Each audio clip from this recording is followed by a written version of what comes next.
Like کریں، subscribe کریں، bell icon کو دبائیں تاکہ ہماری ویڈیو سب سے پہلے آپ کے پاس پہنچ سکے۔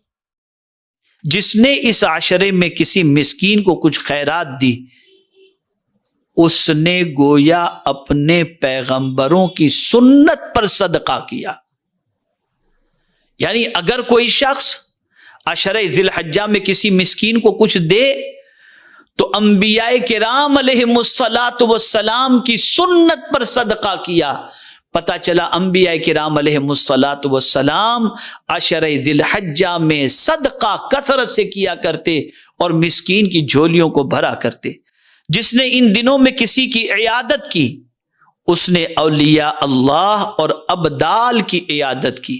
اللہ اکبر۔ یعنی آپ اندازہ لگائیں، کوئی مریض ہے اور آپ عشرہ ذی الحجہ میں اس کی عیادت کو چلے گئے، مزاج پرسش کے لیے چلے گئے، بیمار ہے اس کی طبیعت پوچھنے کے لیے چلے گئے، تو اس کی طبیعت پوچھنے پر اللہ رب العزت جل جلالہ کس کی طبیعت اور عیادت کرنے کا ثواب عطا فرماتا ہے؟ اولیاء اللہ اور ابدال کی عیادت کا ثواب اللہ رب العزت جل جلالہ عطا فرماتا ہے۔ میرے پیارے آقا صلی اللہ تعالی علیہ وسلم کے پیارے دیوانوں، اسی طریقے سے جو کسی کے جنازے کے ساتھ گیا، گویا اس نے شہیدوں کے جنازوں میں شرکت کی۔ یعنی عشرہ ذی الحجہ میں کسی ایمان والے کا انتقال ہو جائے اور آپ اس کی نماز جنازہ کے اندر شریک ہو جائیں یا اس کے جنازے کو کاندھا دے دیں، تو گویا آپ نے اللہ کی راہ میں جان دینے والے کی جنازے کے اندر شریک ہونے کی سعادت حاصل کر لی۔ میرے پیارے آقا صلی اللہ تعالی علیہ وسلم کے پیارے دیوانوں، اسی طریقے سے جس نے کسی مومن کو اس عشرے میں لباس پہنایا، اللہ تعالیٰ اس کو اپنی طرف سے خلعت پہنائے گا۔ سبحان اللہ۔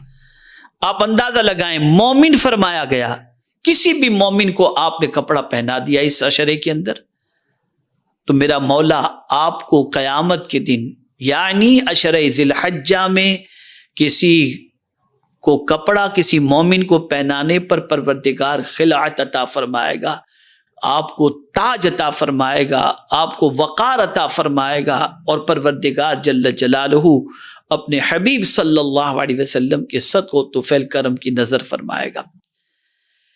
اسی طریقے سے جو کسی یتیم پر مہربانی کرے گا، اللہ تعالیٰ اس پر عرش کے نیچے مہربانی فرمائے گا۔ سبحان اللہ۔ میرے پیارے آقا صلی اللہ تعالی علیہ وسلم کے پیارے دیوانوں، عرش کے نیچے ہی آدمی کو پناہ ملے گی، یعنی کل بروز قیامت عرش کے سائے کے علاوہ کوئی سایہ نہیں ہوگا، پورا میدان چٹیل ہوگا، تانبے کی زمین ہوگی اور عرش کا سایہ صرف وہاں پر موجود ہوگا۔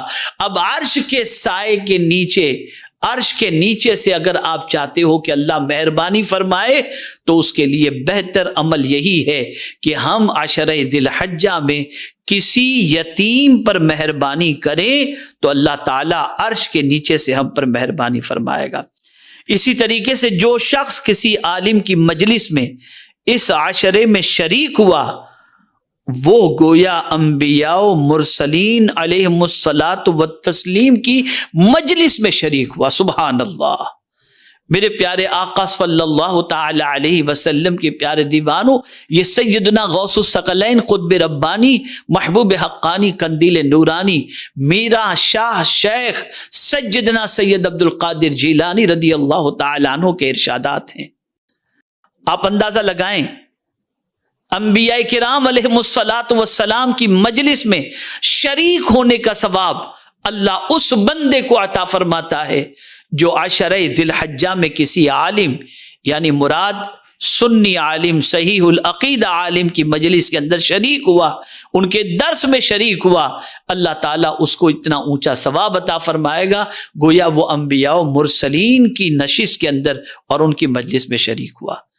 میرے پیارے آقا صلی اللہ علیہ وسلم کے پیارے دیوانوں، عشرہ ذی الحجہ کو ہلکا نہ جانیں، اس کی قدر کریں اور خوب اللہ عز و جل کی عبادت و ریاضت کر کے، اعمال صالحہ کر کے اللہ رب العزت جل جلالہ کی بارگاہ سے خوب برکتیں حاصل کریں، خوب رحمتیں حاصل کریں، خوب کرم کی بارشیں حاصل کریں۔